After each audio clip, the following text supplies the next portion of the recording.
Board exams काफ़ी जल्दी start होने वाले हैं एंड तुम लोगों की मेरी तरह एंड में प्रिपेयर करने की बहुत गंदी आदत है, बट हम उसका कुछ कर नहीं सकते हैं। लेकिन इसको अब हम क्या करेंगे, अपने जो हार्ड वर्क हमने पूरा साल किया है उसको स्मार्ट वर्क से इम्प्रूव करेंगे and will score a very good marks in boards. And एक बहुत कॉमन मीम है, 12th की स्टार्ट में हम सोचते हैं कि रोज़ कंसिस्टेंटली बहुत अच्छे से पढ़ेंगे एंड एंड में ज़्यादा हमें प्रेशर आएगा नहीं, एंड में बहुत अच्छे मार्क्स स्कोर करेंगे। एंड जैसे जैसे 12th निकलती रहती है वैसे वैसे हमें समझ आता है कि भाई हमने तो कुछ पढ़ा ही नहीं है एंड एंड में आगे बहुत ज़्यादा स्ट्रेस होने लगता है। बट उसकी बिल्कुल टेंशन लेनी नहीं है, निशांत भैया तुम्हारे पास आ गए हैं, तुम्हें बिल्कुल सारी चीज़ें समझाने वाले हैं कैसे तुम एक अच्छे मार्क्स स्कोर कर सकते हो। मैं अपने मार्क्स भी बताऊंगा तुम्हें एंड स्ट्रैटेजीज बताऊंगा, कुछ टिप्स एंड ट्रिक्स हैं एंड कुछ सीक्रेट वेपन्स हैं जो आपको यूज़ करने हैं जब भी आप एग्जाम्स के लिए प्रिपेयर कर रहे हो, जब भी आप बोर्ड्स के लिए जा रहे हो। कुछ छोटी मोटी चीज़ों का ध्यान रखना है जो आपको काफ़ी ज़्यादा हेल्प करने वाली है। अब बोर्ड्स की इंपॉर्टेंस काफ़ी ज़्यादा है जब आप मास्टर्स वगैरह के लिए जा रहे होते हो, जब आप MBA के लिए जाते हो या फिर बाहर GRE GMAT दे के जा रहे होते हो, MSc MS के लिए जा रहे होते हो, तो वहाँ पे ना बोर्ड्स एक बहुत ज़्यादा इंपॉर्टेंट रोल प्ले कर रहा होता है। आपको अपने 10th में, बोर्ड्स में एंड कॉलेज में अच्छे से कंसिस्टेंटली मेहनत करनी होती है। इसके साथ साथ if you are targeting a good college तो वहाँ पे भी बोर्ड्स की इंपॉर्टेंस आ जाती है। IIT JEE को छोड़ के इसके अलावा जितने भी आपके और कॉलेजेस होते हैं वहाँ पे बोर्ड्स काफ़ी ज़्यादा क्रूशियल रोल प्ले कर रहा होता है। तो वीडियो को एंड तक ज़रूर देख लेना, जल्दी से लाइक कर दो वीडियो को, अभी तक नहीं किया है तो सब्सक्राइब कर लेना चैनल को निशांत भैया। एंड यहाँ पे ऐसे ही आपके 11th 12th और कॉलेज रिलेटेड जो डाउट्स होते हैं वो सारे सॉल्व हो रहे होंगे। और इंटरेस्टिंग वीडियोस के लिए जल्दी से सब्सक्राइब कर लो। Let's start the video. यार बोर्ड वाला सीजन देखते हैं ना, मेरे को अपने बोर्ड्स की याद आ जाती है। अब मैंने भी कॉलेज के टाइम में JEE की प्रिपरेशन कर रहा था तो बोर्ड्स के लिए कुछ खास पढ़ता नहीं था। ठीक है, जब हमारे प्री बोर्ड्स वगैरह आए थे तो थोड़ा बहुत पढ़ के मैं चला गया था। इतने अच्छे नंबर आए नहीं थे, सब टीचर्स ने बोला था कि भाई तुम्हारा तो कुछ नहीं हो सकता, but at the and I scored really well. मेरी जो बेस्ट ऑफ 4 वाली परसेंटेज थी वो अराउंड 96% थी and total I got 94 point something. जो मेरे टोटल स्कोर आया था वो काफ़ी बढ़िया आया था, बस मेरे एक इंग्लिश में थोड़ी सी मैंने मात खा ली थी। I got 87 in English. Apart from that मेरे को सब सब्जेक्ट्स में 95 या 95 से ज़्यादा ही मार्क्स आए थे। I got 98 in chemistry, I still remember. So जो मेरे टिप्स देने वाला हूँ बहुत ज़्यादा प्रैक्टिकल होने वाली है। किन किन चीज़ों को आप लोगों को ध्यान रखना है वो सब मैं बताने वाला हूँ। इंग्लिश में जो मैंने गलती करी थी वो आप गलती ना करो तो वो भी बताऊँगा, तो जल्दी से एंड तक ज़रूर देखना आप वीडियो को। सो बोर्ड स्टार्ट होने से पहले यार, एग्जाम से पहले ना स्ट्रेस तो सबको हो ही जाता है बहुत ज़्यादा। हम लोग ओवरथिंक कर रहे होते हैं कि यार क्या होगा हमारा, राइट। सो मैंने सोचा अपने जो प्रीवियस एक्सपीरियंसेस हैं उसके बाद जो मैंने कॉलेज में 4 साल निकाले हैं, जॉब में 2-3 साल निकाले हैं, जो मेरे को एक्सपीरियंसेस है कि ओवर थिंकिंग को, स्ट्रेस को कैसे मैनेज करना है। क्योंकि ये जो जर्नी है ना वो यहाँ पे ख़त्म नहीं हो रही होती है। तुम बोर्ड्स दे रहे होते हो ना, तुम लाइफ में बस एंटर कर रहे होते हो and this is the first step to it. So यहीं पे अगर हम हार मान जाएंगे, यहीं पे अगर हम डर जाएंगे तो आगे कैसी चीज़ होंगी, राइट। तो इस वीडियो से मैं ये गारंटी ज़रूर करता हूँ कि आप लोगों के ना 10% मार्क्स तो ज़रूर बढ़ जाएंगे। अगर आप 80% ला रहे तो आप 90% ले आओगे, 90 ला रहे तो 100 नहीं हो पाएंगे, but still you will B scoring much better than last time. जितना भी आप ला रहे थे उससे ज़्यादा ही आप परफॉर्म कर पाओगे, क्योंकि कुछ ऐसी प्रैक्टिकल एडवाइसेज हैं तो जब तक आप खुद एग्जाम्स नहीं दोगे, जब तक आप खुद बोर्ड्स में बैठ के नहीं लिख रहे होगे एग्जाम, जब तक आप 12th क्लियर नहीं करते आपको नहीं समझ आएंगे। अब लास्ट मिनट प्रिपरेशन के कुछ गाइड्स हैं, ठीक है। अब लास्ट कुछ टाइम बचा हुआ है, आप सब कुछ करने की ट्राई करोगे, सारी चीज़ें पढ़ने का ट्राई करोगे तो कुछ भी नहीं हो पाएगा। तो हमें स्मार्टली पिक करना है कुछ ऐसे टॉपिक्स जो ज़्यादा पूछे जाते हैं, जो ज़्यादा इंपॉर्टेंट है एंड जिनमें ज़्यादा स्कोर कर सकते हो। अगर तुम्हारे टोटल 10 टॉपिक्स हैं उसमें से तुमने 5 अच्छे से प्रिपेयर कर लिए हैं तो उनको और अच्छा करने का ट्राई करो। देन बचे हुए 5 में से try to pick up 3 easy topics, ताकि तुम्हारा 80% सिलेबस कंप्लीट हो जाए। 80% में यू आर कॉन्फिडेंट, उसमें जो भी आएगा आप क्लियर कर लोगे। इसके अलावा लास्ट के जो 2 आपके सब्जेक्ट्स बचेंगे, जो आपके जो टॉपिक्स बच रहे होंगे, गो थ्रू देम। कई बार ऐसा होता है कि हम ना छोड़ देते हैं, हम सिलेबस ही छोड़ के चले जाते हैं, तो उसमें से कुछ भी आ रहा होता है ना तो हम कुछ लिख ही नहीं सकते। एंड बोर्ड्स में एक सबसे बढ़िया बात ये होती है कि आप कुछ भी लिख के आओगे ना तो आपको थोड़े बहुत मार्क्स तो मिल ही जाते हैं। थोड़ा relevant to the topic answers लिखने होते हैं, थोड़ा रेलेवेंट टू टॉपिक आपको सारी चीज़ें करनी होती हैं, वहाँ पे स्टेप मार्किंग मिल रही होती है। तो मैंने अपने टीचर्स वगैरह से बात करी थी when I was in school की जो मार्किंग होती है वो कैसे हो रही होती है। आपको हर एक स्टेप के, हर एक पार्ट के मार्क्स मिल रहे होते हैं। फॉर एग्जाम्पल अगर मैथ्स में हो, आप मैथ्स में पूरा क्वेश्चन नहीं कर पा रहे हो बट आपने 5 स्टेप करे हैं, 10 स्टेप थे, तो आपको 5 स्टेप्स के मार्क्स मिल जाएंगे, राइट। सो इस चीज़ का ध्यान रखना होता है। आप जब भी कोई भी आंसर कर रहे हो, कोई भी टॉपिक पढ़ रहे हो, चाहे फिजिक्स का हो, केमिस्ट्री का हो, मैथ्स का हो, इंग्लिश का हो, जो भी सब्जेक्ट आप कर रहे हो, सब में ये ज़रूर ध्यान रखना है कि आपको थोड़ा थोड़ा आइडिया सबका होना चाहिए। सब में आपको तोप बन के नहीं जाना है, बट आप थोड़ा थोड़ा अगर आपको आइडिया होगा तो आप उसमें अपने आंसर्स वगैरह लिख पाओगे। दूसरी एक बहुत इंपॉर्टेंट चीज़ आती है यार, जब भी हम किसी चीज़ के लिए प्रिपेयर कर रहे होते हैं ना, सब हमें ये बोलते हैं कि सारी डिस्ट्रैक्शंस हटा दो, कि तुम फोन रख दो, अगर तुम एनीमे देखते हो तो एनीमे मत देखो, टीवी देखते हो टीवी मत देखो, रील्स मत स्क्रॉल करो, ये मत करो, वो मत करो, दोस्तों से मत मिलो, टीवी मत देखो, टाइम पास मत करो।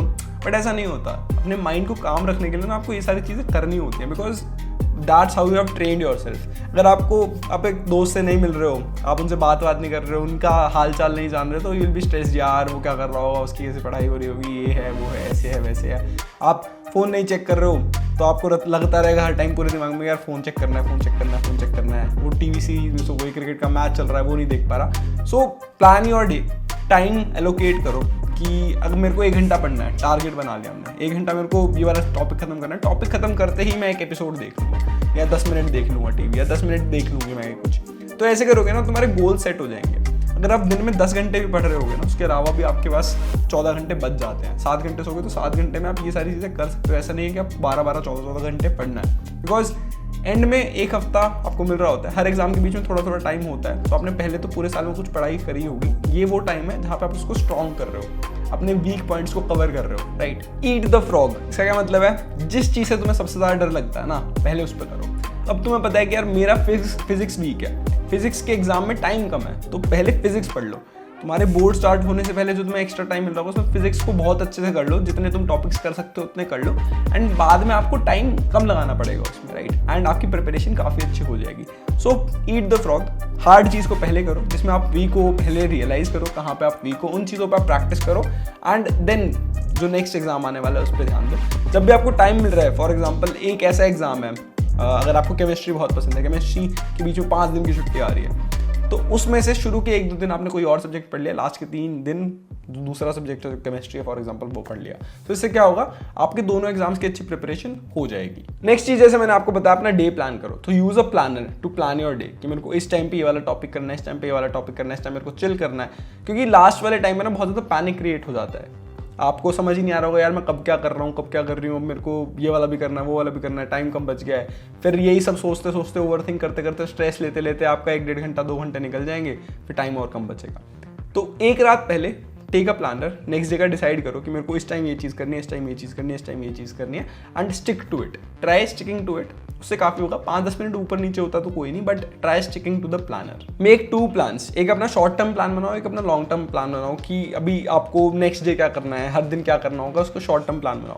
लॉन्ग टर्म प्लान बनाओ कि यार ये मेरे बोर्ड एग्जाम्स की डेट शीट है, इसमें मेरे को कब क्या करना होगा, कौन से एग्जाम से पहले ज़्यादा टाइम का मेरे को ब्रेक मिल रहा है, तो मैं कौन से दूसरे एग्जाम्स के बारे में पढ़ सकता हूँ या पढ़ सकती हूँ। तो उन सब चीज़ों का ध्यान रख के एक अलग से प्लान जरूर बना लेना। लास्ट मिनट रिवीजन के लिए एनसीईआरटी से बढ़िया कुछ नहीं होता। जो आपके जितने भी क्वेश्चंस वगैरह आ रहे होते हैं सब एनसीईआरटी से आ रहे होते हैं ना। एनसीईआरटी में कंडेंस फॉर्म में सारी चीज़ें आपको मिल जाती हैं।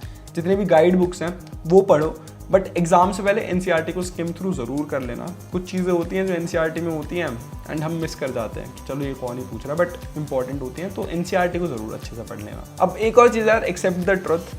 अगर आप ये वाली वीडियो देख रहे हो, दैट मीन्स आपने बहुत सारी स्ट्रैटेजीज बनाई हैं, बहुत सारी चीज़ें ट्राई करी हैं, बट आप नहीं कर पाए हो अब तक। सो एक्सेप्ट द ट्रुथ कि यार अब नहीं हो पाया, बट अब तो मैं करूँगा, अब तो मैं करूँगी, and I will get better at it. So यही करना है आपको, अपनी सच्चाई को एक्सेप्ट कर लेना है कि भाई मेरे से तो अभी तक नहीं हो पाया, मैंने सोचा कि ये करूँगा, वो करूँगा, ये करूँगी, वो करूँगी, बट ओवरथिंक कर लिया, स्ट्रेस ले लिया, टाइम पास ज़्यादा कर लिया, फ़ोन में ज़्यादा लग गए। एक्सेप्ट इट, एंड जो मिस्टेक्स करी हैं वो नहीं करनी है। मैं इस वीडियो के बाद यार और वीडियोस देखना बंद करो, इसको एंड तक देखो, जो जो चीज़ें मैंने बताई गई हैं वो सारी फॉलो करो and start working on it. तुम 80 से 100 वाली जर्नी नहीं कर पाओगे, बट 80 to 95 वाली जर्नी जरूर कर सकते हो। Scoring 95 in a subject is not that tough. आपको की फैक्टर्स पे ध्यान रखना होता है एंड बस वो करोगे तो आपके अच्छे मार्क्स आ जाएंगे। 90 to 95 लाना इज नॉट दैट टफ अगर आप प्रिपरेशन अच्छे से कर रहे हो, स्ट्रैटेजाइज कर रहे हो एंड मेरी वीडियो देख रहे हो। अब लास्ट कुछ हैक्स हैं जो बहुत ज़्यादा इंपॉर्टेंट है। आपको सबसे पहले PYQs करने हैं। PYQ क्या होता है? आपका प्रीवियस ईयर क्वेश्चन उठाने हैं।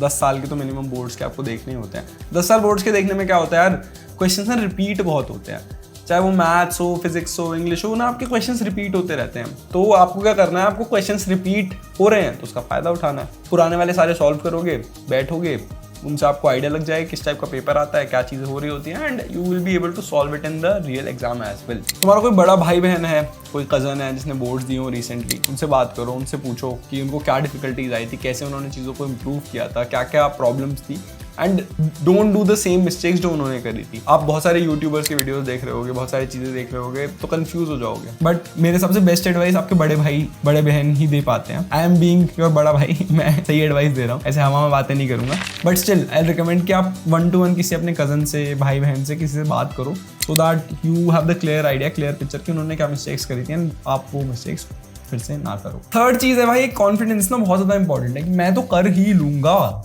मेरे से हो ही जाएगा। अगर जब तक आप खुद कॉन्फिडेंट नहीं होगे ना, जब तक आप खुद डाउटफुल होगे यार मैं पता नहीं कर पाऊंगा कि नहीं कर पाऊंगा, ये क्वेश्चन मैंने एग्जाम में देखा, ये क्वेश्चन मेरे क्वेश्चन पेपर में आया, यार ये तो उस टॉपिक का है, ये तो पता नहीं कैसे होगा। जितना ज़्यादा आप फोकस्ड माइंडसेट और कॉन्फिडेंट माइंडसेट रखोगे ना, उतना ज़्यादा इजी होता है। जितना आप सोचोगे यार ये तो मेरे से होगा ही नहीं, जितना आप डाउटफुल रहोगे ना, उतना ही ज़्यादा डिफिकल्ट लगेगा आपको। सब माइंड गेम है। जब आप अपने माइंड को समझा लो ना भाई मैं तो फोड़ूं, मैं तो फोड़ ही दूंगा, तो बढ़िया ही होंगी चीज़ें। एक लास्ट है बट बहुत इंपॉर्टेंट एडवाइस है, जब भी आप आंसर्स लिख रहे हो उसके बाद 2-3 लाइन का गैप छोड़ो, लाइन ड्रॉ कर दो, ताकि डिफरेंशिएट हो जाए कि आपने कौन सा क्वेश्चन किया हुआ है, ताकि जब आप भी चेक कर रहे हो एंड में रिवाइज कर रहे हो कि मैंने सारे क्वेश्चन अटेम्प्ट किए हैं कि नहीं किए हैं, तो वो हो जाए। इसके साथ साथ जब क्वेश्चन पेपर देख रहे हो ना, तो सारे पेजेस देखो। कई बार होता है पीछे वाला पेज ही नहीं देखते, पूरा पीछे वाला पेज ही छोड़ देते हैं। मेरे बहुत दोस्तों के साथ हुआ यार ये तो बहुत छोटा एग्जाम है, लास्ट के 10 मिनट में देखते हैं अरे फक ये तो रह ही गया मेरे से, पीछे का पूरा एग्जाम ही नहीं किया हुआ मैंने। तो ये नहीं करना है। जब शुरू में आपको 5 मिनट टेस्ट रीड करने के लिए मिलता है, क्वेश्चन पेपर रीड करने के लिए मिलते हैं, तो देखो कितने क्वेश्चन हैं, ठीक है। मन में एक स्ट्रैटेजी बना लो कि पीछे स्टार्ट करना है, आगे स्टार्ट करना है, कौन सा क्वेश्चन करना है and stick to it. Last but not least, college exam हो या फिर बोर्ड्स हो, हाईलाइट कर दो, ठीक है। पेन से ही हाईलाइट कर दो जो इंपॉर्टेंट आपके कीवर्ड्स हैं, जिससे वो देख के आपके जो टेस्ट चेक कर रहा हो, पेपर चेक कर रहा हो, उसको दिख जाए हाँ सही है। तो हाईलाइट करना काफ़ी ज़्यादा इंपॉर्टेंट हो जाता है। एंड भाई last but not the least, tension मत लो, it's just an exam. Boards बस वो एक हवा बना हुआ है कि भाई बहुत ज़्यादा मुश्किल होता है। It's similar to what exams you have given in your school. इससे पहले कुछ ज़्यादा डिफरेंस नहीं होगा, क्वेश्चन पेपर बहुत टफ नहीं आएगा, अगर आपने अच्छे से पढ़ाई करी तो सारी चीज़ें हो जाएंगी। And I wish you all the best कि आप अपने वो शर्मा जी के लड़के जो दोस्त होगा, आपका दोस्त होगी, उससे ज़्यादा स्कोर करो। Just focus on the last minute tips and all the best for your board exams. I will see you in the next one.